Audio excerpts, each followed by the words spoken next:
Praise the Lord. जय मसीह की। जो कुछ मैं परमेश्वर को धन्यवाद देता हूँ। मेरी आवाज़ सुनाई दे रही है? आपको सब हिंदी मालूम है ना? मैं इस प्रकार से आपके मध्य में आकर संगति करने के लिए प्रभु ने अवसर प्रदान किया, इसके लिए मैं धन्यवाद देता हूँ।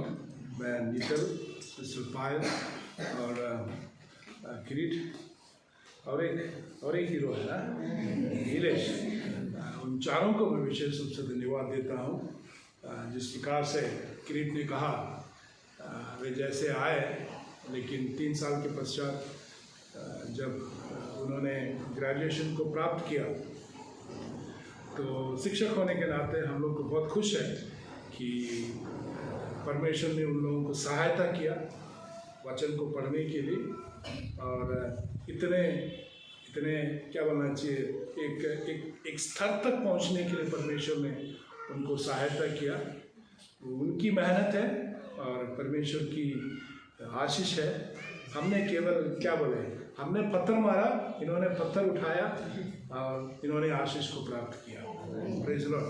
मैं इन चारों के जीवन को धन्यवाद देता हूँ, और उनके चारों को जीवन को देखने से मैं कलीसिया के पासवान होने के नाते पास्टर अरविंद और सारे एल्डर्स को भी मैं धन्यवाद देता हूँ कि कैसे उनके स्वभाव ने इनको भी प्रभाव डाला और अनेक से जवानों के लिए एक आशीष का कारण बने। Praise the Lord. Pastor Arvind के लिए भी मैं धन्यवाद देता हूँ, उनके परिवार के लिए भी धन्यवाद देता हूँ। कई सालों से राजू थॉमस पास्टर के साथ पहचान, संगति सब रखने का मौका मिला है, लेकिन इतना नज़दीक आने के लिए, ऐसे आने के लिए कभी भी मौका था, लेकिन मैं कर नहीं पाया। लेकिन आज के समय के लिए मैं विशेष रूप से परमेश्वर को धन्यवाद देता हूँ। Praise the Lord. आप लोग सब खुश हैं? क्यों?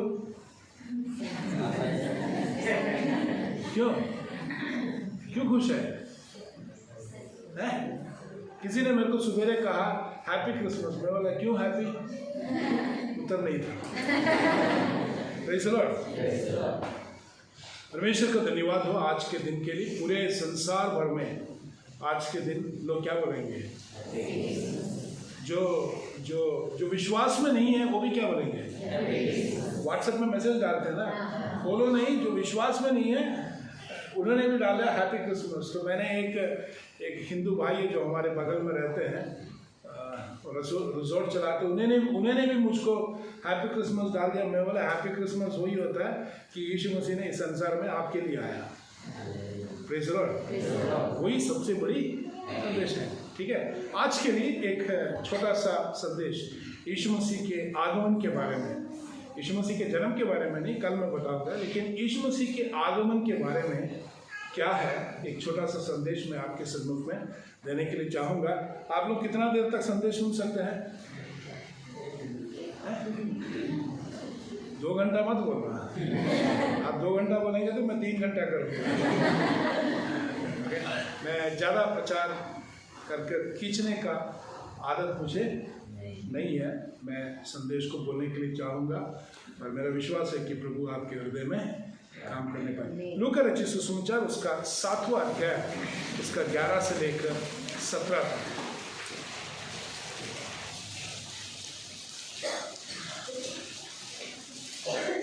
लूका रचित सुसमाचार 7वां अध्याय 11 से लेकर 17 तक।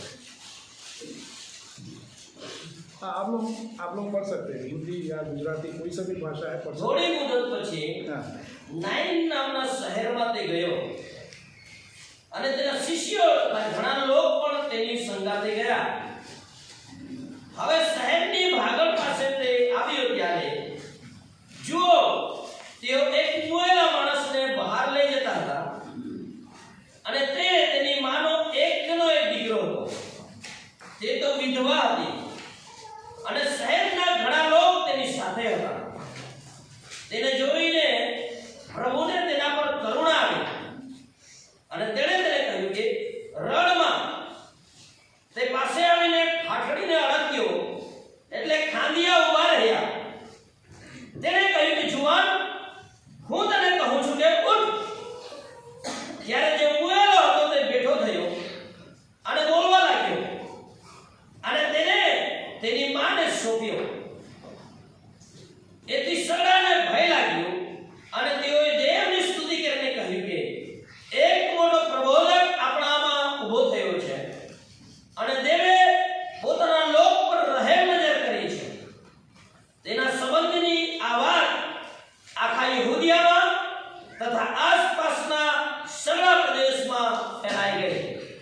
परमेश्वर इस वचन के द्वारा, पढ़ने के द्वारा हम सबों को सहायता मदद करें। आप लोग सोच सकते होंगे कि एक क्रिसमस के दिन पर एक मरे व्यक्ति का कहानी क्यों बोल रहे हैं?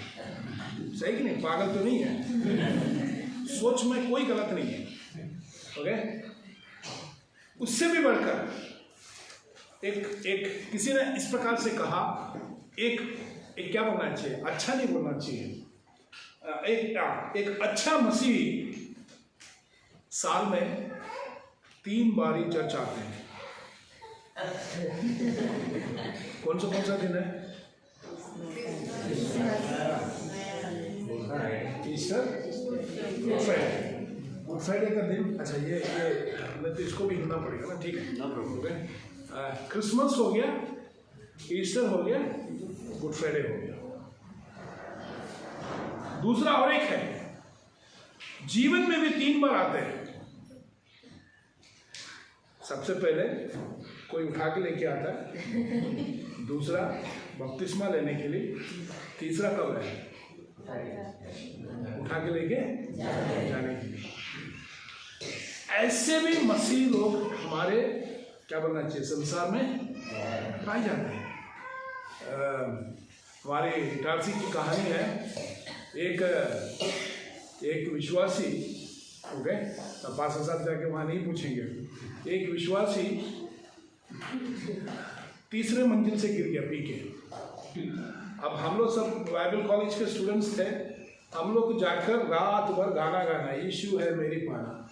तो मैं मन में सोचा, अरे यार, पी के तू मरा, हम लोग को रात भर बैठे रहिए तो सुन। आप लोग देखते हैं कि नहीं, इस प्रकार के लोग हैं। लेकिन उसके मध्य में भी सच्चे परमेश्वर को जानने वाले बहुत सारे परमेश्वर के लोग हैं। मैं आज कल भी आते समय पास्टर साहब से बात कर रहा था, आज सुबह भी पास्टर साहब से बात कर रहा था। मुझे बहुत खुश लगा कि इस गांव में इतने सारे घर हैं, इतने घराने में इतने सारे परमेश्वर के जन पाए जाते हैं, बोलने से बहुत खुशी की बात है। और सबके सब पहली पीढ़ी है, सही कि नहीं? मेरी प्रार्थना है कि परमेश्वर आप लोगों को बहुत आशीषित करे। मैं यहाँ आकर बैठा हुआ था, आप लोग सब आके जब नीचे बैठे तो I was very broken in my heart. मेरा हृदय टूट गया कि हमारे यहाँ ऐसा कोई आके नीचे नहीं बैठता। लोग बहुत सारा कारण बोलते हैं, हम नहीं बैठ सकते, ऐसे नहीं बैठ सकते। लेकिन आप लोग कुछ भी ना देखते हुए जो भी अवस्था है उसको परमेश्वर के सन्मुख में धन्यवाद देकर इस ठंड के समय पर मैं ऐसे आके टाइल्स के ऊपर बैठने के लिए मैं आपके विश्वास को आदर करता हूँ। Praise the Lord. आपने जीवित परमेश्वर को जाना है, वही सबसे बड़ी कहानी है। और इस अध्याय में लूका रचित सुसमाचार 7वां अध्याय, लूका रचित सुसमाचार को जब आप पढ़ेंगे, आप घर में भी जाके पढ़ेंगे, आप जब इस अध्याय को पढ़ेंगे, इजराइल में हम देखेंगे, कल भी मैं बताऊंगा, इजराइल में स्त्रियों को क्या कर दिया जाता था, ज्यादा ध्यान नहीं दिया जाता है। लेकिन लूका रचित सुसमाचार प्रत्येक रूप से कई सारे उदाहरण स्त्रियों के बारे में देखकर ये बोलना चाहता है कि परमेश्वर उनको भी क्या करता है, आदर करता है। बच्चों के बारे में भी दिखाकर लूका रचित सुसमाचार लूका ये बोलना चाहता है कि ये यीशु मसीह बच्चों को भी क्या करता है। यीशु मसीह ने हंसा, बाइबल में लिखा है, नहीं हंसा, माजी लो जी, यीशु मसीह ने हंसा, रोया, लिखा हुआ हंसा। अरे यार, बिना हंसे यीशु मसीह कैसे बच्चे लोगों को बोल सकते हैं, बच्चे मेरे पास आओ करके बिना हंस के बोलने से कोई आएगा? तो यीशु मसीह क्या किया, हंसा भी है। तो बच्चों के बारे में गडरिया मतलब जो भेड़ बकरी को देखते हैं, उनको कभी भी शास्त्री या धार्मिक गुरु लोग कभी भी उनको स्वीकार नहीं करेंगे, क्योंकि क्या, सबत के दिन में भी ये लोग क्या करते हैं, बकरी के पीछे चले जाते। शास्त्रियों के अनुसार, धार्मिक गुरुओं के अनुसार ये गडरिया लोग कभी भी सबत को क्या नहीं करते, पालन नहीं करते। इसीलिए ये लोग व्यवस्था को पालन नहीं करने वाले करके इनको भी किसी प्रकार की मौका शास्त्री लोग आदर नहीं करते थे। क्रिसमस का मैसेज सबसे पहले किसको आया, पास्टर साहब ने भी बोला, ये बता दिया कि यीशु मसीह एक व्यक्ति के लिए नहीं है, एक झुंड के लिए नहीं है, लेकिन किसके लिए है, सारे संसार। और यहाँ पर इस अध्याय में जब आएंगे 7वां अध्याय से, उसका पहला से लेकर 10 तक कौन सी कहानी है? सूबेदार का एक उसका क्या बनना चाहिए? उसके घर में रहने वाला एक स्लेव, यानी कि एक गुलाम क्या हो गया? बीमार हो गया, उसका चंगा होता है। उसके बाद कौन है? ये मरा हुआ एक बेटे का। उसके बाद कौन सा है? उसका आप उसका 18 से पढ़ेंगे तो क्या देखेंगे? यूहन्ना बपतिस्मा, जो अपने आप में शंका कर रहा था यीशु मसीह कौन है, उसको भी बता देता है कि सच्चा परमेश्वर कौन हो। उसके बाद कौन सा है? उसके बाद आप जब देखेंगे 36 पद से, वहां पर क्या देखते हैं? एक पापिन स्त्री को भी क्या करता है? क्षमा करता है। तो पूरे पूरे पूरे अध्याय में क्या है? पूरे अध्याय में चमत्कारों से भरा हुआ है। और यहाँ पर एक यात्रा है। मेरा संदेश आखिरी आयत में क्या लिखा हुआ है? 17 पद में क्या लिखा हुआ है? 16 और 17 पद में क्या लिखा हुआ है?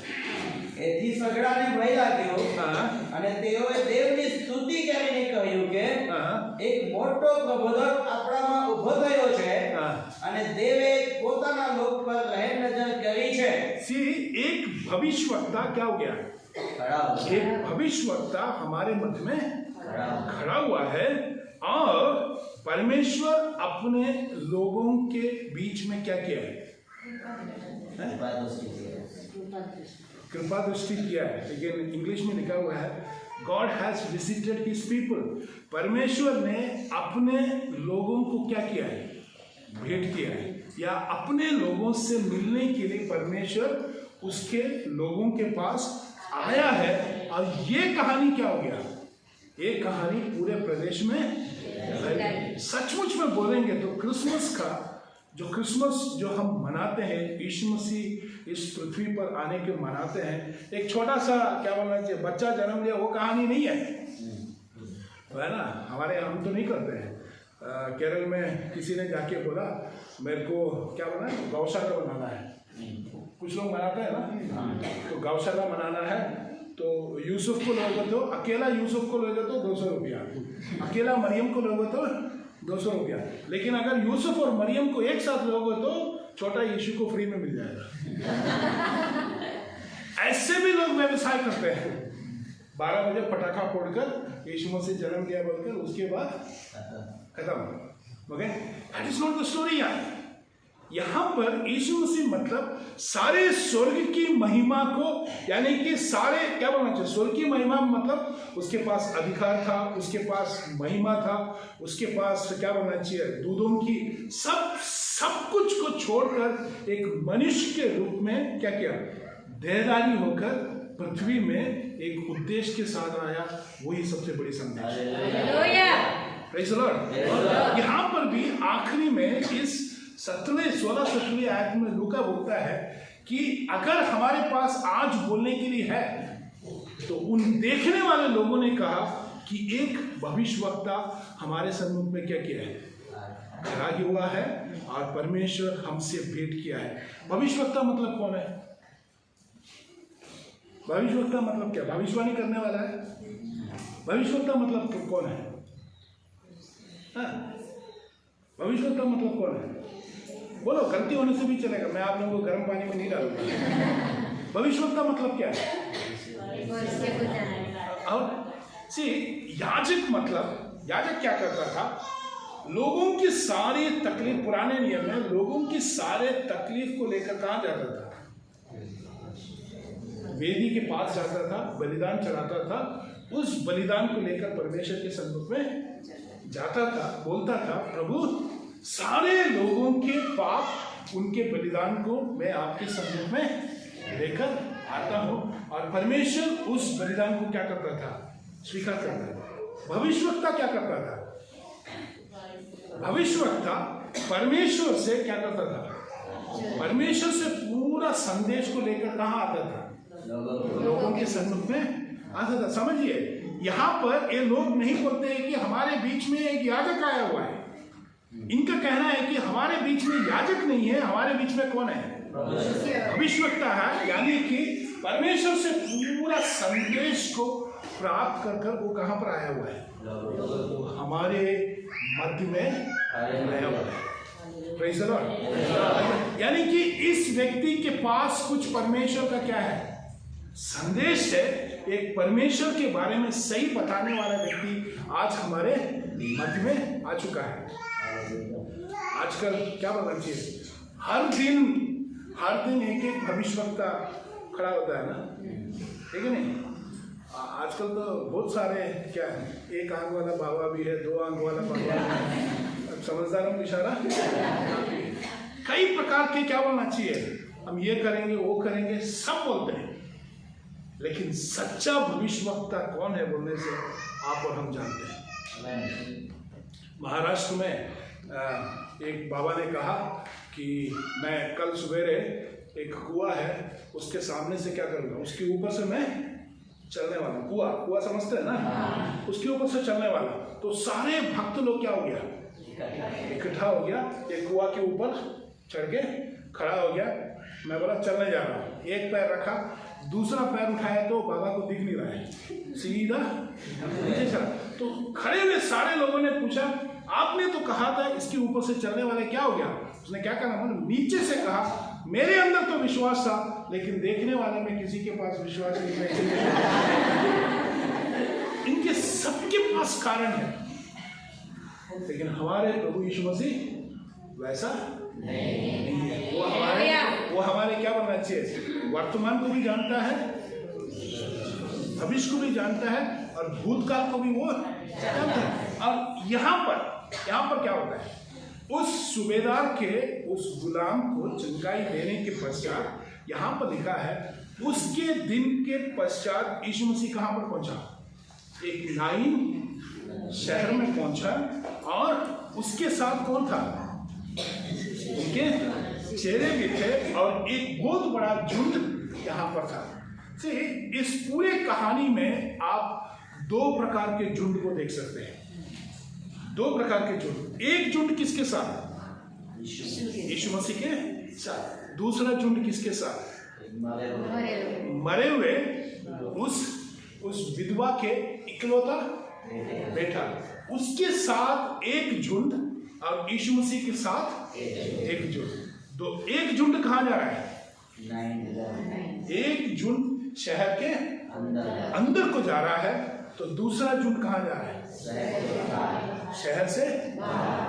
बाइबल में लिखा हुआ है, किसी ने उनसे कहा कि ऐसे एक विधवा का बेटा मर गया कर किसी ने यीशु मसीह से कहा, क्या लिखा हुआ है? नहीं लिखा हुआ। हम उसको बोल भी नहीं सकते, लेकिन मैं इतना बोल सकता हूँ, हम प्रार्थना करने से भी बढ़कर, ऐसा नहीं कि प्रार्थना नहीं करना, हम प्रार्थना करते हैं, हमारी पुकार को सुनता है, हमको करना भी है, लेकिन उससे भी बढ़कर एक टूटे व्यक्ति के हृदय को अच्छे से जानने वाला एक परमेश्वर है, हमारा परमेश्वर। Praise the Lord. सही कि नहीं? कई अनुभव से आप बोल सकते हैं, मेरे जीवन में, आपके जीवन में, पास्टर साहब के अनुभव से बोल सकते हैं।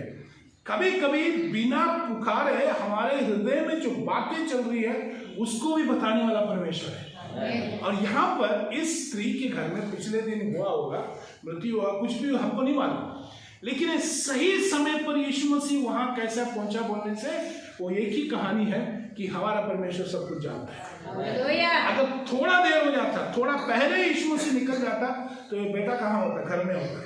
थोड़ा देर में होता तो क्या हो जाता, कब्रिस्तान में चले। लेकिन सही समय पर यीशु मसीह वहां पर पहुंचता है। आपके जीवन में, मेरे जीवन में, इस परमेश्वर के वचन के आधार पर यही बोलने के लिए चाहूंगा कि हमारी सोच और हमारी समझ से भी बढ़कर हमारा परमेश्वर। कुछ लोग बोलते हैं, अरे यार मैं अभी क्यों जन्म लिया, मैं 10 साल, सोचते कि नहीं 10 साल पहले जन्म लेना था। तो मैं इतना ही बोलता है कि अच्छा हुआ तू अभी जन्म लिया, अगर 10 साल पहले जन्म लेता तो कब का तू क्या हो जाता। अगर मेरे से कोई पूछेगा अभी क्या चाहिए, तो मैं बोलूँगा कि मेरे को भी इस बच्चे लोगों का जैसा उम्र में कर दो, मैं फिर से वापस स्कूल में जाने के लिए चाहता है। स्कूल के बच्चे लोग बोलेंगे यार पढ़ाई तक गया, इतना जल्दी नौकरी करे, इतना अच्छा। सबके पास क्वेश्चंस है, लेकिन हमारा परमेश्वर सही समय पर ही काम करता है। उसका जन्म भी वैसे ही था। गलातियों के पत्र उसका 4 अध्याय 4 पद में क्या लिखा हुआ है? समय की पूर्ति पर सही समय पर स्त्री के द्वारा व्यवस्था के अनुसार परमेश्वर ने अपने पुत्र को इस पृथ्वी पर भेजा। तो यहां पर अब दो झुंड है, 2 पुत्र भी है। कौन कौन है? ये कहानी में दोनों इकलौता है, सही कि नहीं? कौन कौन है? एक विधवा का इकलौता बेटा, दूसरा कौन है? परमेश्वर का इकलौता बेटा। ओके, विधवा जो उसका बेटा है वो स्त्री का पूरा क्या था? सहारा था, सही कि नहीं? अब वो खत्म हो गया। अब स्त्री को किसी प्रकार का क्या बनना चाहिए? एक सहाय नहीं है। और उस समय पर ऐसे क्या बनना चाहिए? विधवा स्त्रियों को बहुत बुरी नजर से देखा जाता है। तो 2 पुत्र था, 2 झुंड थे, यात्रा भी 2 थे, एक शहर के अंदर में, एक शहर से बाहर में। लेकिन वहां पर पढ़िए मेरे साथ, उसका एक झुंड में क्या कर रहे हैं? रो रहे हैं ना। कौन कौन रो रहे हैं ना? आप लोगों को मालूम है, अभी तो कम हो गया, पहले आजकल तो गांव में है, ठेका भी लेकर लोग रोने के लिए तैयार है। आप सुने उसको? कुछ प्रकार के लोग हैं, उनको बुलाना है, बस उन लोग आके बैठ के आपके लिए क्या करेंगे? रोते रहेंगे। यहाँ पर भी स्त्री के साथ सहानुभूति दिखाने वाले कुछ लोग हैं, लेकिन सच्ची आंसू किसका है? विधवा की है, क्योंकि उसने अपने जीवन का पूरा भाग को क्या कर दिया है? खो दिया। लेकिन उसका 13वीं आयत को पढ़े। તેને જોઈને પ્રભુને તેના પર કરુણા આવી અને તેણે તેને કહ્યું કે લડ। बोलने से पहले यीशु मसीह क्या होता है? यीशु मसीह ने देखा, उसके बाद क्या हुआ? उस पर तरस आया, उस पर उसके बाद कहा। Praise the Lord. क्या आप लोग विश्वास करते हैं कि हमारा परमेश्वर सोया हुआ है? इज़राइल का परमेश्वर कभी सोता नहीं और कभी ऊँगता भी नहीं। और यहाँ पर बोला है कि जैसे प्रभु, किसी ने नहीं कहा प्रभु यीशु मसीह का, कुछ नहीं कहा कि ऐसा ऐसा है, घटना यह है, वैसा वैसा, कुछ नहीं कहा। लेकिन सर्वज्ञानी परमेश्वर ने उस स्त्री को देखकर क्या हुआ? उस पर तरस। Praise the Lord. तरस खाने के बाद, उसके बाद यीशु मसीह ने क्या कहा? क्या कहा? रो मत। अगर मेरे शुक्र करो कि ऐसा ना हो कि मेरे पिताजी को कुछ हो जाता है तो मैं रो रहा हूँ, तो कीरी डालकर मेरे कंधे में हाथ डाल दो, ऐसा रोने का कोई जरूरत नहीं, ये सब होता है, चलता है, तो मैं क्या बोलूँगा? ऐसे देखे मौका मिलेगा तो है कि नहीं? आप क्या बोलेंगे? आपके बहन, आपके पड़ोसी या किसी के घर में वेदना से वो रो रहे तो आप क्या करेंगे? आप रो मत नहीं बोलेंगे, क्योंकि आपके पास वो बोलने का अधिकार नहीं। आप क्या करेंगे? आप उसके पास जाकर कंधे में हाथ डालकर उसके साथ आप भी आंसू बहाएंगे और आप क्या बोलेंगे? किरीट, मैं आपके लिए प्रार्थना करूंगा, इस दुख में मैं भी तुम्हारे साथ हूँ। हम उसके दुख के साथ मिलकर उनको क्या करने का कोशिश करते हैं?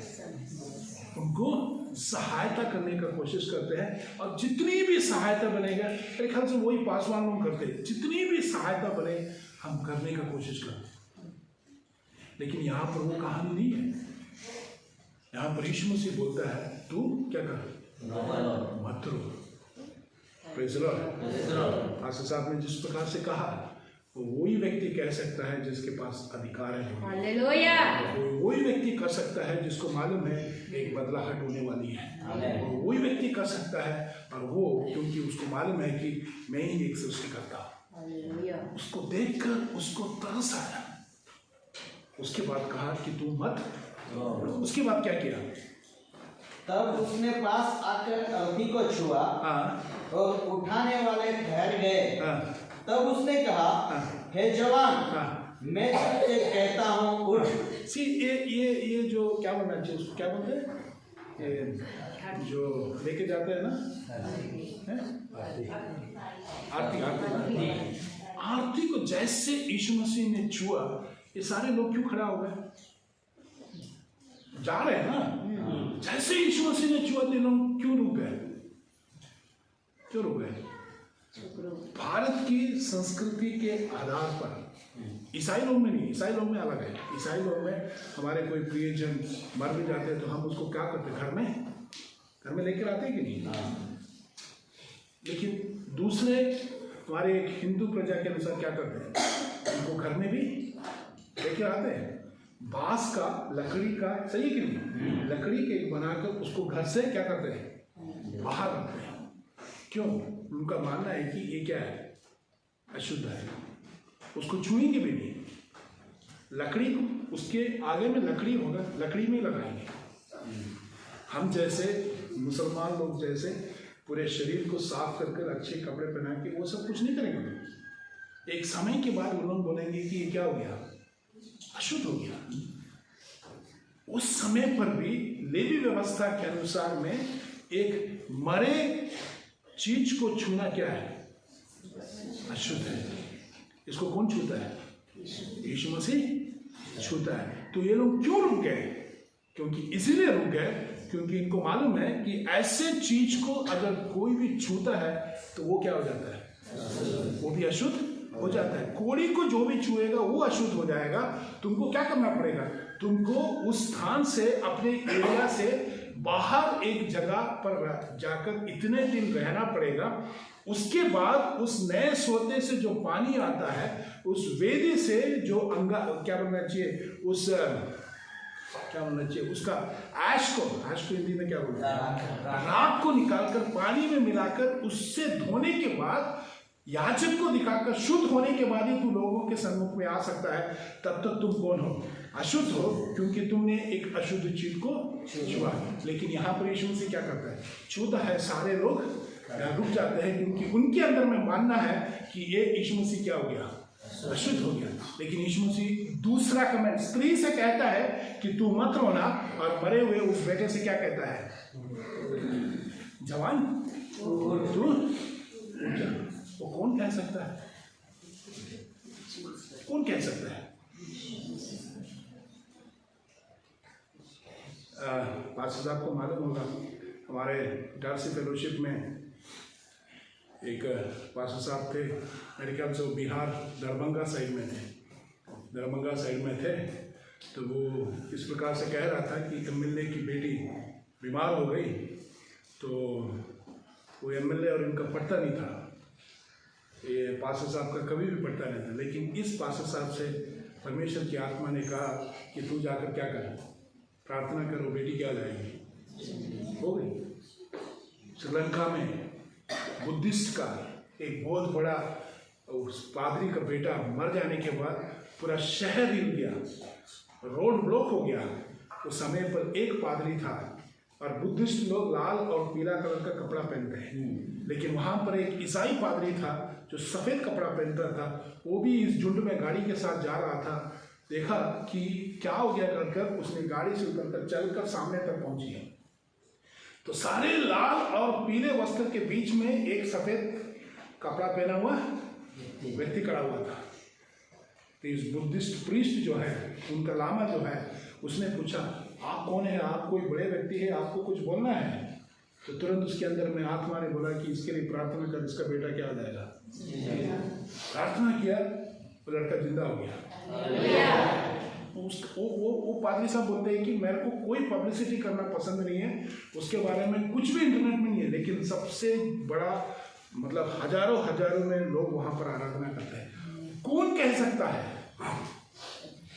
जो परमेश्वर है, जो जीवन देता है, सृष्टि करता है, वो कर सकता है। लेकिन आज इस पृथ्वी में ऐसे बोलने का अधिकार किसको दिया है? बोलने से उसके लहू के द्वारा छुड़ाए हुए जन को हालेलुया Praise the Lord। इसीलिए मैं कभी कभी मेरे स्टूडेंट्स को भी बोलता हूँ कि तुम लोग कोई आपके सिर के ऊपर रख के हाथ रख के प्रार्थना करने के लिए किसी के इंतजार मत करो। क्या करो, अपने हाथ को अपने सिर के ऊपर रखकर परमेश्वर से प्रार्थना करो, ये प्रभु महान काम को करता है। और यहाँ पर प्रभु यीशु मसीह जो संसार का उद्धार करता है, जो जीवन को देता है, वो यीशु मसीह बोलता है, अरे जवान तू क्या कर, खड़ा हो जा। आज जवान क्या हो गया, खड़ा हो गया। उसके बाद क्या किया, तब वह मुर्दा उठ बैठा और बोलने लगा। उसने उसे उसकी माँ को सौंप दिया। ऐसे आप बताओ आपको क्या हाल होगा। रात को गाना गा रहे हैं, सब मिलकर गाना गा रहे हैं, अचानक मैं बेटी से खड़ा हो गया तो क्या हाल होगा। अपने से कुछ लोग तो भग जाएंगे, सही कि नहीं। अब इसको उठा के लेके जाना, खड़ा हुआ, ये खड़ा हो गया, मेरा शुक्र है कि उन्होंने तो नीचे नहीं डाल दिया। लेकिन यीशु मसीह ने उसको चंगा कर उसको क्या किया, अपने माता के हाथ में दे दिया। उसके बाद देखने वाले लोग क्या बोलते हैं, उनके सबके ऊपर क्या आ गया, भय आ गया, और उन्होंने सब परमेश्वर की प्रेज़ द लॉर्ड। क्रिसमस में सबसे बड़ा संदेश आप और हम यही ले सकते हैं कि हमारे जीवन से जो चमत्कार परमेश्वर की महिमा के लिए होगा, लोग क्या करेंगे, परमेश्वर की महिमा करेंगे, परमेश्वर की भय करेंगे। आज हम भोपाल में किसी पास्टर साहब ने जाकर एक पुलिस इंस्पेक्टर से, वो भी एक क्रिश्चियन लेडी थी, पुलिस इंस्पेक्टर से कहा कि हम सारे पड़ोसियों में केक बांटना चाहते थे। तो उस पुलिस इंस्पेक्टर ने कहा कि आप तो अपने आप में दुश्मनी बोल रहे हो, आप केक उनको देंगे, मार्केट में जाकर और कुछ जाएंगे, हॉस्पिटल में जाकर भर्ती हो जाएंगे, बोलेंगे इन्होंने केक दिया, मेरा पेट क्या हो गया, और तुम क्या करोगे। जब इससे अच्छा, दूसरे को केक देने से अच्छा तुम अपने आप में क्या करोगे, केक बांटो, शांति में रहो। Praise the Lord. लेकिन कभी कभी उससे काम नहीं करने वाला है, केक दो, ये लोग लेके क्या यीशु नाम लेना, पेट भरना मेरा काम बोलकर चले जाएंगे। उस 10 कोड़ी की जैसे 9 लोगों को चंगा मिला, क्या किया, वापस आए क्या, नहीं। लेकिन एक ने वापस आकर आराधना किया, क्योंकि उन्होंने उसको जो चंगाई दिया, उस परमेश्वर को उन्होंने सही प्रकार से पहचाना। और यहाँ पर आज के इस युग में, आज के इस तनाव भरी इस समस्या के मध्य में एक चमत्कार, एक आश्चर्य, एक क्या बोलना चाहिए, असंभव की बात जो आपके जीवन में होता है, उसको देखकर लोग क्या करेंगे, भय भी करेंगे और क्या करेंगे, परमेश्वर की महिमा भी करेंगे। मेरा उम्र कितना है, एक तुक्का मारो,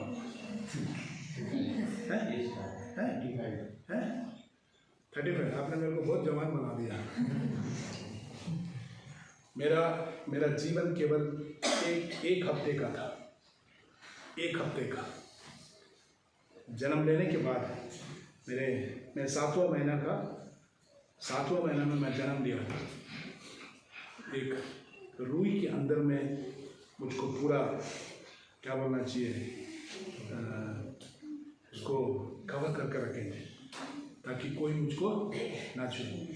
मेरा सिर में थोड़ा सा इन्फेक्शन था, डॉक्टरों ने कहा कि ये ज़्यादा दिन नहीं जिया। मेरे से भी बड़े जो मैं एक भाई बहन जो ट्विंस जन्म लिए थे, वो दोनों इसी बीमारी के कारण पृथ्वी से हट गए थे। और हमारे फैमिली में चौथा जनरेशन में सबसे पहला बेटा था। ये भी ख़त्म होने वाला है। पापा निराश हो गए, मम्मी भी निराश हो गए, इनको घर में लेकर आए। आप समझ सकते हैं 45 साल पहले, मतलब 45 प्लस है, उतना ही बोल रहा हूँ।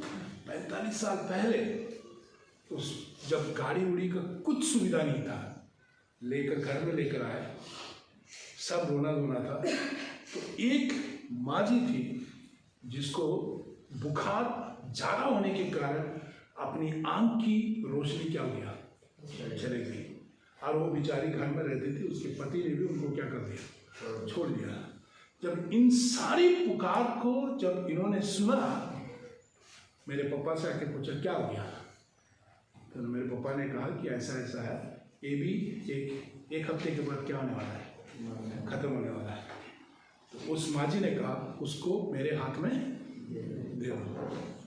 उस माँ जी ने मेरे लिए हाथ में लेकर प्रार्थना किया। प्रार्थना करने के बाद इस प्रकार से पापा से कहा कि आप दोनों आज अभी इसी समय इसको परमेश्वर की सेवकाई के लिए समर्पित करेंगे, इसको कुछ भी नहीं होने वाला है। तो पापा ने बोला अगर वैसा है परमेश्वर की इच्छा होने दे कर उधरी उन दोनों ने क्या किया, समर्पित किया। मैं आज आपको बता दूँ, आज भी उस कहानी मेरी मम्मी ने मुझसे कहा, आज भी मेरे बुजुर्ग लोग जब मुझको देखते हैं तो बोलते हैं कि तू एक आश्चर्य। जब वो कहानी को मैं जब सुनता हूँ, मेरी मम्मी कहती है कि तेरे सिर को पूरे क्या बोलना चाहिए, रुई से भरकर बचा कर रखा था ताकि कोई भी उंगली ना करे, क्योंकि उंगली अंदर क्या हो जाता था, घुस जाता। लेकिन अभी कोई उंगली लगाएगा उसका उंगली उस जब कहानी जब सुनता हूँ तो क्या होता है, मेरे अंदर में एक विश्वास होता है, मेरे अंदर में एक भय क्रिएट करता है। और उस कहानी को जब मेरे माता पिता पढ़ते, उनकी आंखों से आंसू आता है कि कितना महान परमेश्वर। वो मेरी गवाही नहीं है, आप लोगों की भी गवाही है। ऐसे गवाही जब आपके बीच में, आपके समूह में, बच्चे लोग आपके स्कूल में भी जब ऐसा होता है तो क्या बोलेंगे। तो मैं भी स्कूल में पढ़ते समय ऐसे सब कुछ ऐसा करना नहीं बोलते थे ना। बहुत सारे नाम मुझको दिए थे, चिढ़ाते हैं ना, बहुत सारे नाम। एक तो बोल दिया था, ये तो क्या वो कौन सा ना, एक राजा है ना जो झूठ नहीं बोलता था, हरिवंश राय है। हाँ, वो तो ये तो हरिश्चंद्र है, इसको कुछ मत बोलोगा।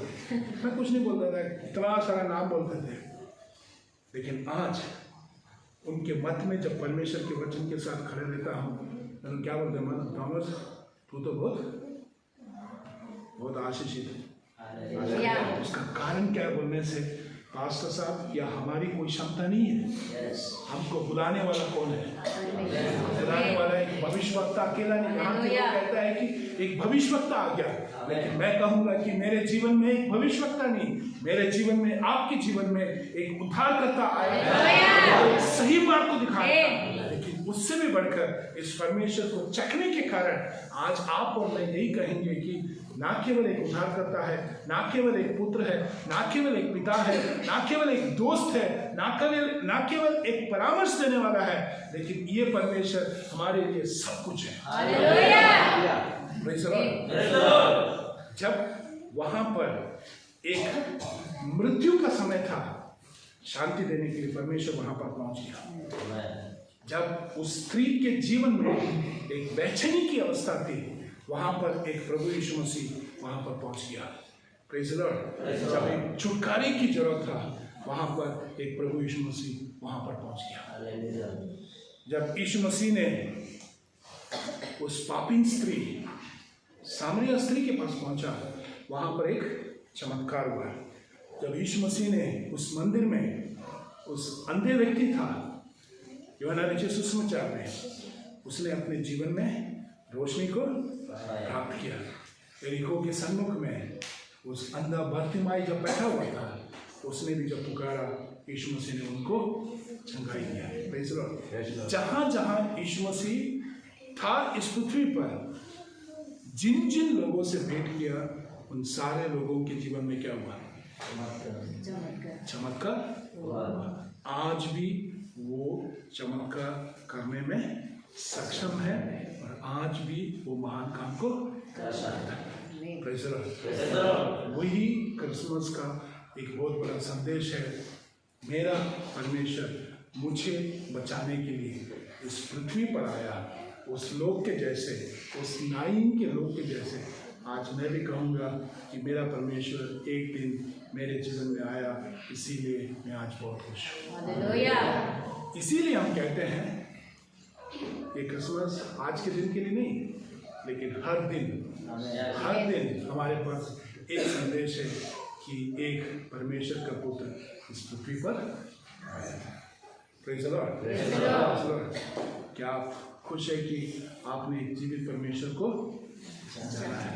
क्या आप खुश हैं कि जब आपसे कोई भी प्रेम करने के लिए नहीं था, इस परमेश्वर ने आपसे प्रेम किया। कल हमारे अंकल जी, आपका नाम है पीयूष भाई, इस प्रकार से बोल रहे थे, सर जी हमारे पास एक राजदूत था ना, राजदूत था, उसमें हम 6 लोग बैठ के सुसमाचार सुनाने के लिए जाते थे। उसको वो चलता कम था, लेकिन उसको धक्का हम ज़्यादा लेकिन आज सुसमाचार लेकर जाते समय ये पूछते हैं कि कौन सा गाड़ी लेना। इसका कहने का मतलब ये नहीं कि प्रभु में आने से क्या बनना चाहिए, सुख सुविधा, गाड़ी बंगला सब कुछ आ जाए, वो नहीं। तरक्की परमेश्वर के सन्मुख में, आत्मिकता के क्षेत्र में, हमारी आत्मा में, हमारे शरीर में, हमारे जीवन की शैली में अगर कोई बदलाहट ला सकता है, वो केवल